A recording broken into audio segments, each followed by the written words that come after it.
Assalamualaikum warahmatullahi wabarakatuh. Bismillahirrahmanirrahim. Ashhadu an la ilaha illallah wa ashhadu anna Muhammadur Rasulullah. Allahumma salli ala sayyidina Muhammad wa ala ali sayyidina Muhammad. Rabbis rahli sadri wa yassirli amri wahlul 'uqdatam min lisani yafqahu qawli. Amin. Bismillahirrahmanirrahim.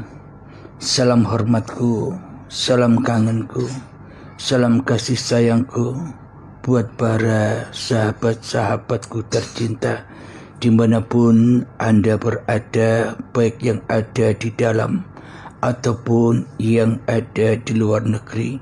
Semoga kita semua senantiasa di dalam kasih sayangnya Allah. Amin ya rabbal alamin. Alhamdulillahi rabbil alamin. Sebelum kita awali kajian di malam yang indah ini, malam Jumat, marilah kita kemahkan bersama di dalam nyawa, di dalam jiwa, di dalam hati, di dalam roh, dan di dalam kehidupan ini dengan kalimat-kalimat thayyibah.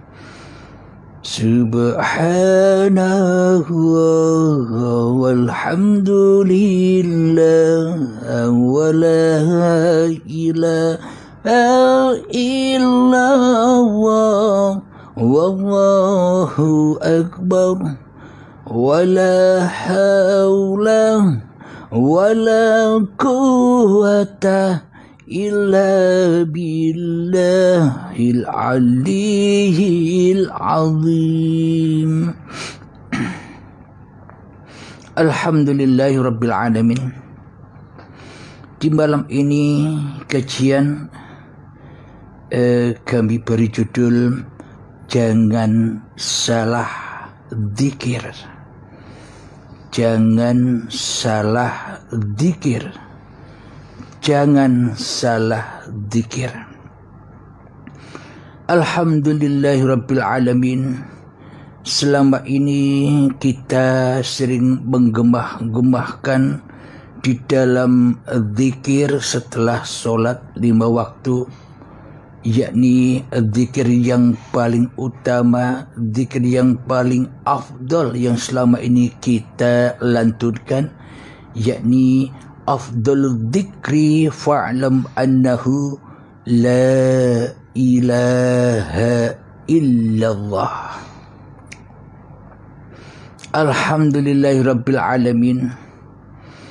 Coba kita raba, coba kita simak, coba kita perhatikan, coba kita saksikan di dalam hati kita masing-masing selama ini. Selama ini kita melakukan perintah-perintah agama lewat pintu-pintu syariat agama.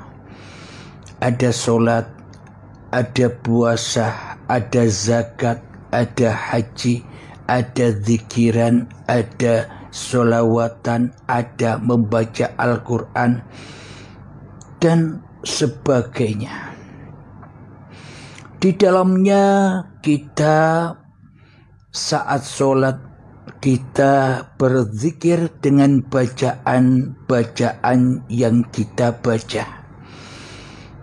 Jadi selama ini kita masih memahami, masih mengakidai, masih percaya bahwa yang disebut apapun bacaan-bacaan di dalam kita berzikir, baik di dalam sholat, baik di dalam ibadah, baik di dalam apapun, seolah-olah kita hanya mempercayai bacaan-bacaan zikir saja.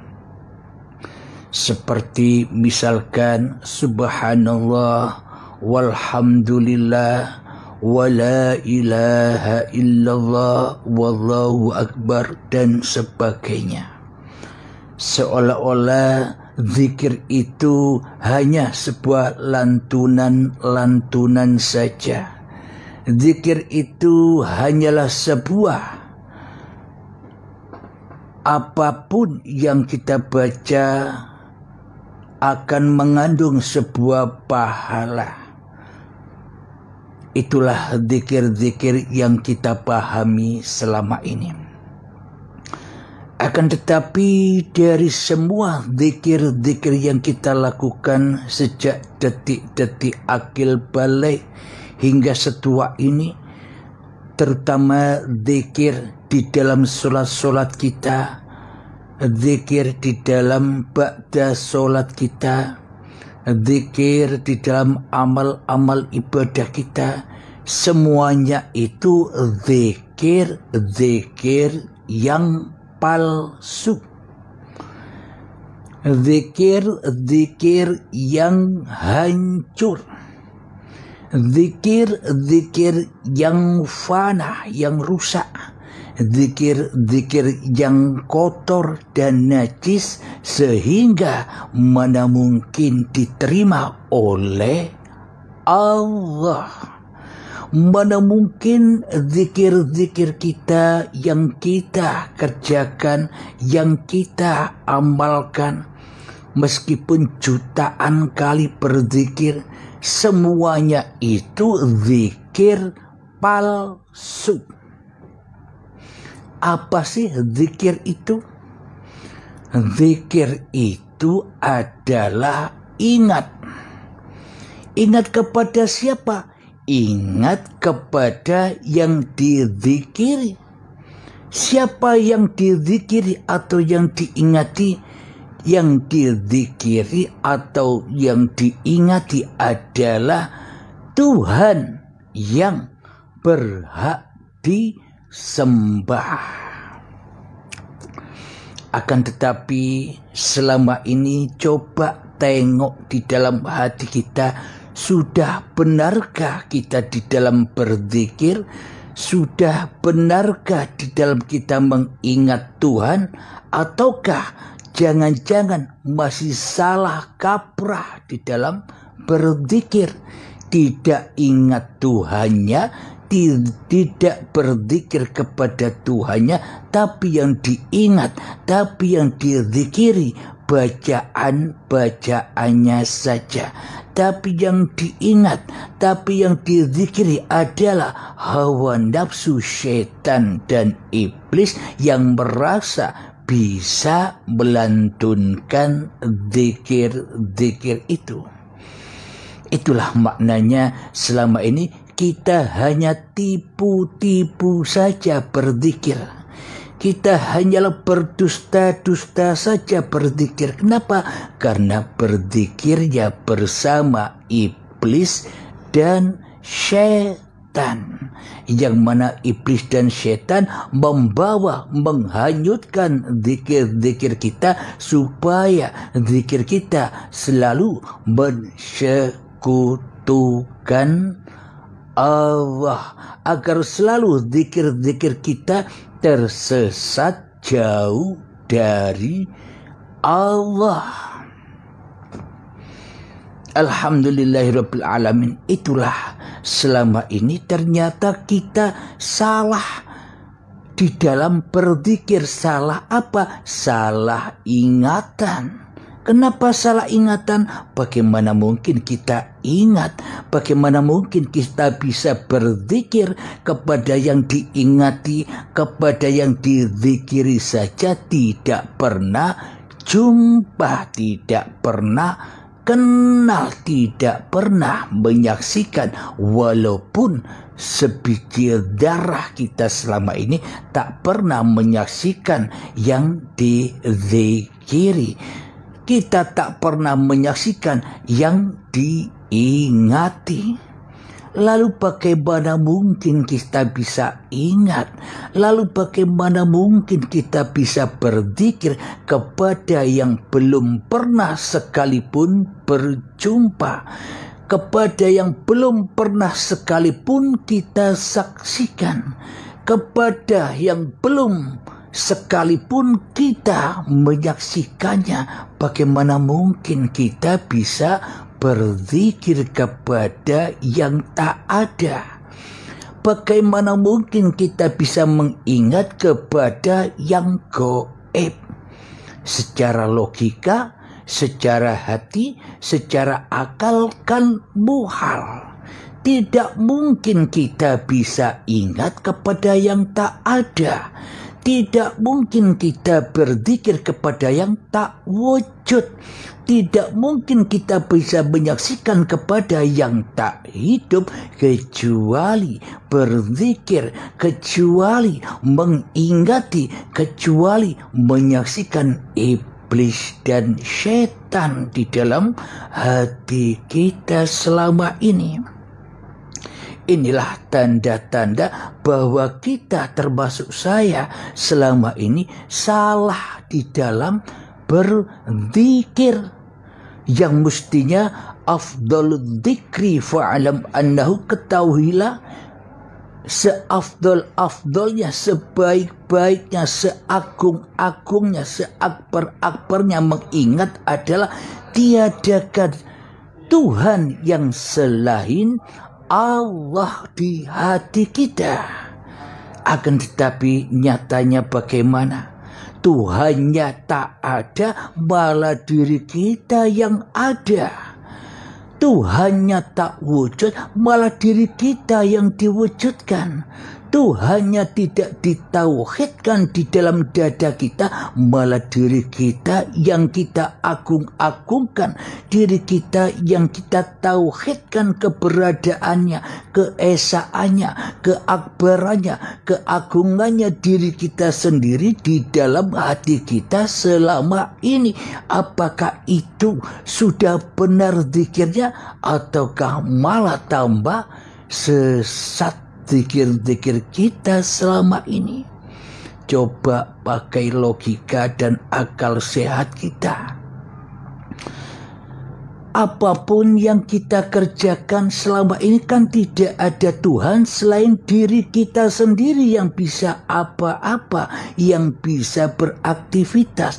Diri kita yang bisa sholat, diri kita yang bisa ibadah, diri kita yang bisa ngaji Al-Quran, diri kita yang bisa tahajud, diri kita yang bisa sholat duha, diri kita yang bisa menghafal Al-Quran, diri kita yang berselawat dan sebagainya. Selama ini kan la ilaha illa iblis dan setan yang ada di dalam diri kita, bukan?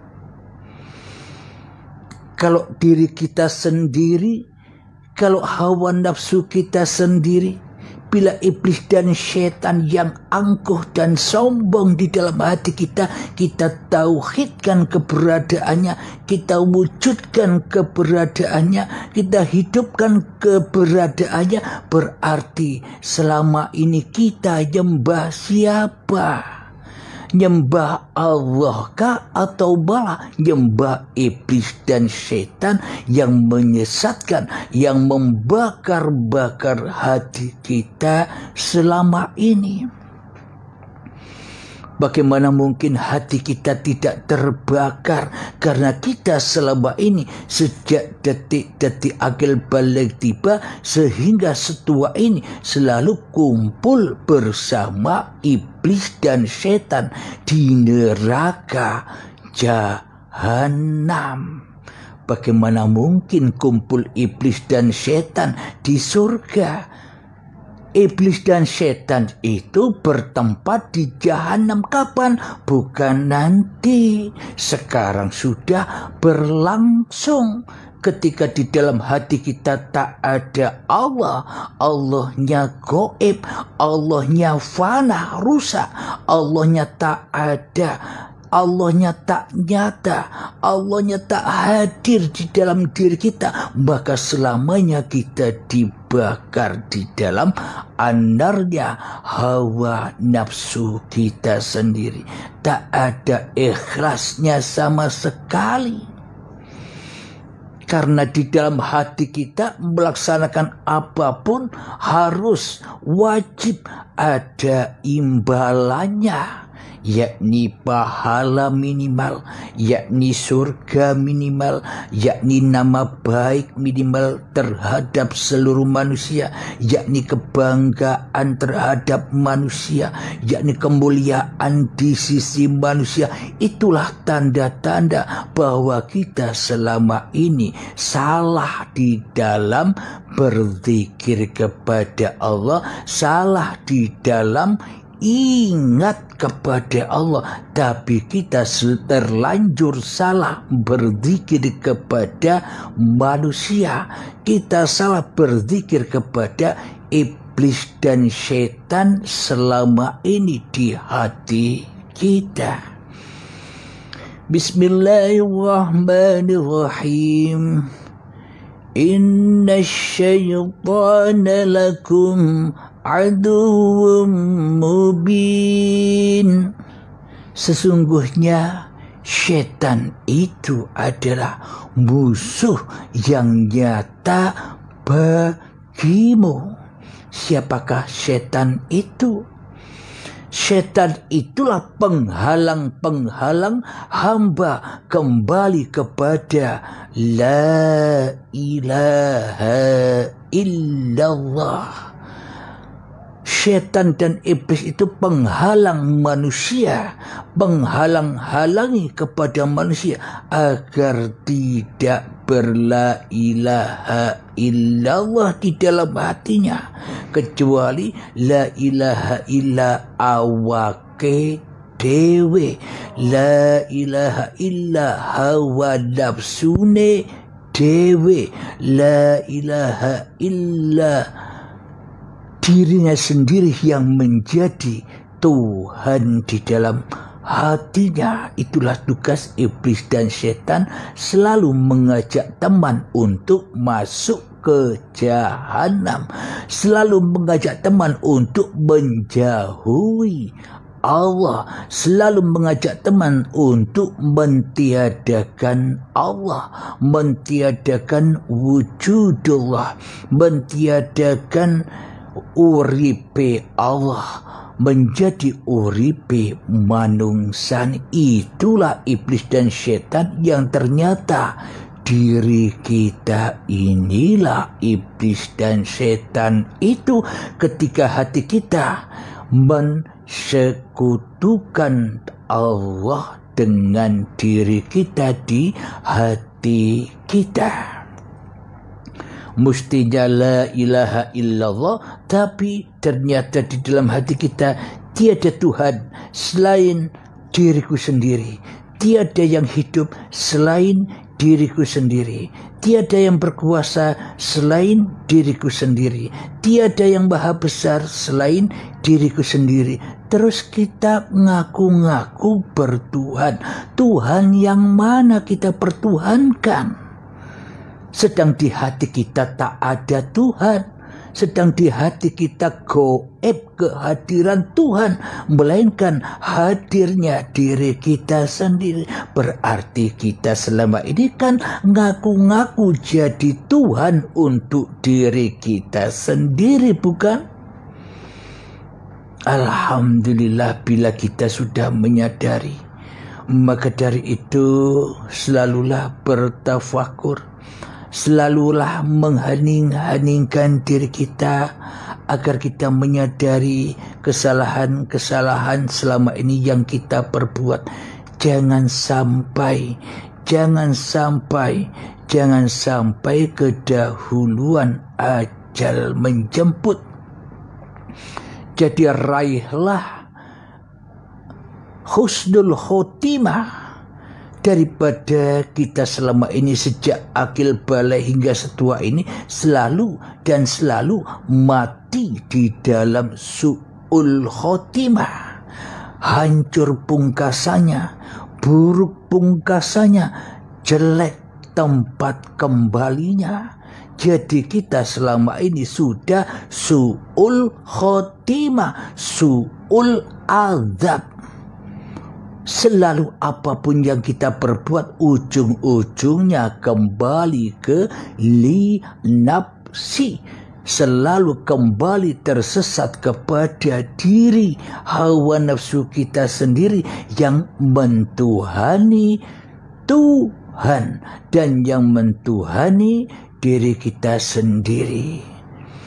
Itulah kesalahan kita. Kenapa? Karena kita salah dalam berzikir, salah zikirnya. Alhamdulillahirabbil alamin. Hakikat zikir itu adalah ketika dirimu sudah tak nyata lagi di hatimu, ketika dirimu sudah tak wujud lagi di hatimu, ketika dirimu sudah tak hidup lagi di hatimu, ketika dirimu sudah tak kuasa lagi di hatimu, maka matilah. Itulah pintu baiat, itulah pintu kiamat. Setelah kiamat maka makhluk hancur semua, segala sesebutan hancur semua. Yang katanya ada siksa kubur, azab kubur, hari kiamat, hari kebangkitan, hari hisab, hari perhitungan, hari Siratal mustaqim dan sebagainya, sudah hancur semua sesebutan itu. Zat, sifat, asma, af'al hancur semua.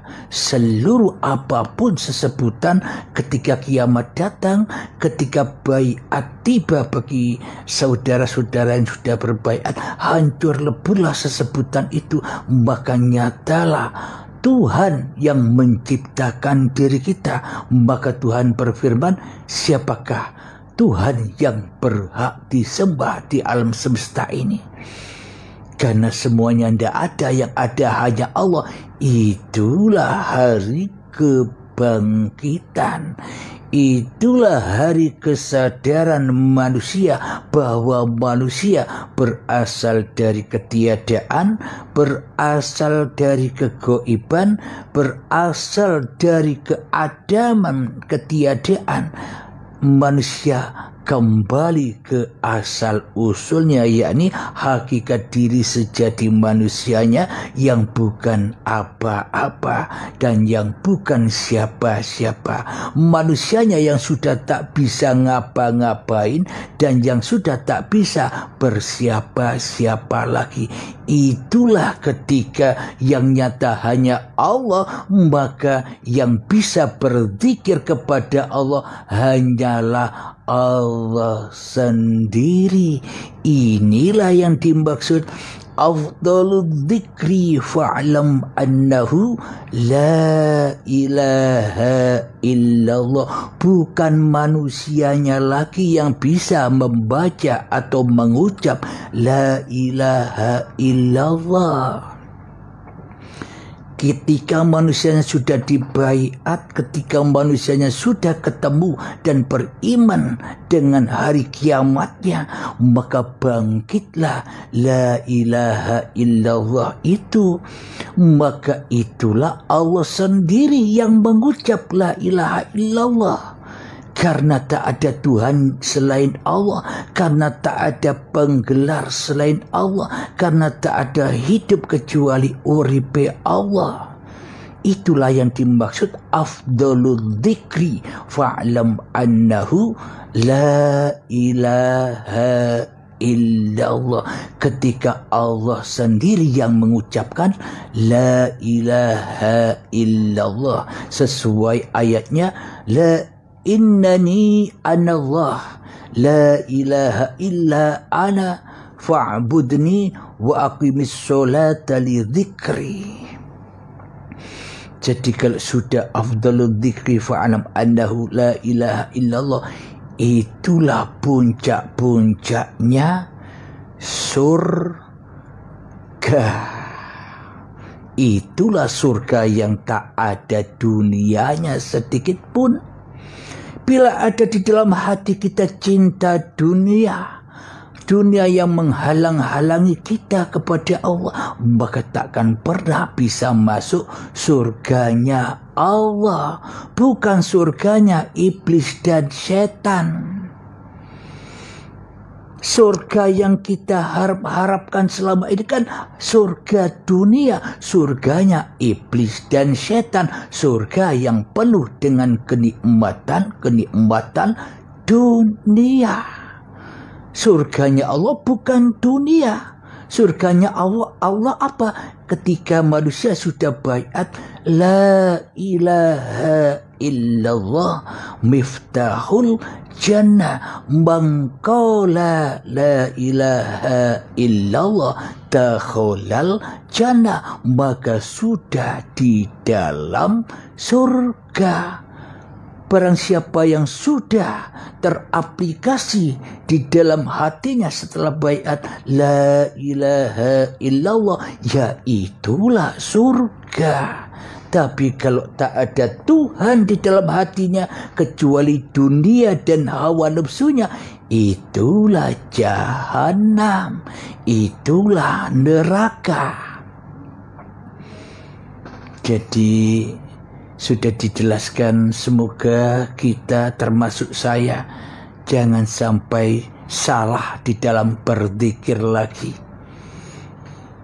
Jadi setidak-tidaknya sholat yang ada zikirnya, ibadah yang ada zikirnya, duduk yang ada zikirnya, berdiri yang ada zikirnya, merokok yang ada zikirnya, ngopi yang ada zikirnya, bekerja yang ada zikirnya, berjalan yang ada zikirnya, naik kereta atau naik motor yang ada zikirnya, berkegiatan atau beraktivitas apa saja yang ada zikirnya. Maknanya bukan dirimu lagi yang ada, itulah zikrullah. Bila yang ada hanyalah dirimu di hatimu, yang wujud hanyalah dirimu di hatimu, yang hidup hanyalah dirimu di hatimu, sedang Allah gaib, percuma amal 1000 tahun pun sholat, 1000 tahun pun umur kita beramal, 1000 tahun pun kita membaca sholawat, zikiran, menghafal Al-Quran, tahajud, duha, bila tidak ada afdalul dzikri fa'lam annahu la ilaha illallah, semuanya itu racun saja. Bagaimana bukan racun? Yang jadi Tuhan di dalam semuanya iblis dan setan, yakni hanya apa? Hanya untuk menambah api-api, untuk membakar diri kita di dalam neraka jahanam bersama iblis dan setan saja. Sholat dan ibadah, ilmu dan amal hanya untuk bangga-banggaan, hanya untuk mulia-muliaan, hanya untuk tunjuk-tunjukkan kepada manusia-manusia yang lain. Buat apa bila manusia yang kita ingati daripada Allah? Alhamdulillahirabbil alamin. Inilah kajian. Jangan salah zikir. Maknanya apapun yang kita zikirkan, maknanya apapun yang kita kerjakan, sholat, ibadah, duha, tahajud, sholawatan Al-Quran, menghafal Al-Quran, pergi haji, umroh, apapun itu dan apapun keadaan dan kegiatan kita, jangan sampai kita yang ada. Itulah zikrullah. Bila kita yang ada, berarti kita kan ingat diri kita sendiri. Berarti itu zikrus syaiton, zikirnya orang-orang kafir. Maknanya kafir itu bukan agama-agama yang lain loh ya. Kafir itu terhalangnya, terhijabnya hati kita kepada Allah, itulah kafir. Maknanya hati kita tak ada Allahnya, tak ada Allahnya, tak ada Tuhannya. Yang ada hanyalah diri kita sendiri yang ateis, yang selama ini ngaku-ngaku ada, ngaku-ngaku wujud, ngaku-ngaku hidup. Semua sifat Tuhannya diambil alih sehingga manusianya tidak mau mati, takut mati, takut meninggalkan harta-hartanya, takut meninggalkan urusan-urusan dunianya, apalagi takut meninggalkan badan dan hidupnya, kecuali orang-orang yang dikehendaki Allah berbaiat ketemu hari kiamatnya. Karena itulah iman yang sebenar-benarnya, iman kepada hari akhir, hari kiamat. Berakhirnya dirimu, berakhirnya diri kita semua menjadi Tuhan ketika kita sudah menyadari bahwa kita selama ini salah di dalam akidah, salah di dalam beragama, salah di dalam bertuhan. Itulah hari perhitungan, itulah hari timbangan, itulah hari hisab. Kita sudah menyadari, kalau sudah sadar, maka kembalilah kepada Tuhanmu. Maka kiamat pun terjadi. Ketika sudah kiamat, maka muncullah hari kebangkitan. Maka yang bangkit, maka yang sadar, itulah jiwa yang fitrah. Asalnya fitrah, kembali fitrah. Hancur lebur segala dosa-dosa, hancur lebur segala urusan, hancur lebur segala cita-cita yang ada di dalam hati kita. Maka semuanya, api-api itu akan padam, berhala-berhala itu akan jatuh berserakan. Berhala-berhala yang kita berhalakan, yang kita ingati selalu, yang selain Allah di dalam hati kita, akan luluh lantak ditelan hari baiat atau hari kiamat itu. Alhamdulillahirabbil alamin. Semoga saya khususnya dan semoga kita semua senantiasa selalu di dalam petunjuk dan hidayah Allah. Amin, amin, ya rabbal alamin. Sebelum kita akhiri, marilah kita gemahkan salawat dolim daf'ul bala. Allahumma salli ala Sayyidina Muhammad wa ashgi li zalimin bi zalimin wa akhrijna min bainihim salimin wa ala alihi wa sahbihi ajma'in. Alhamdulillahirabbil alamin.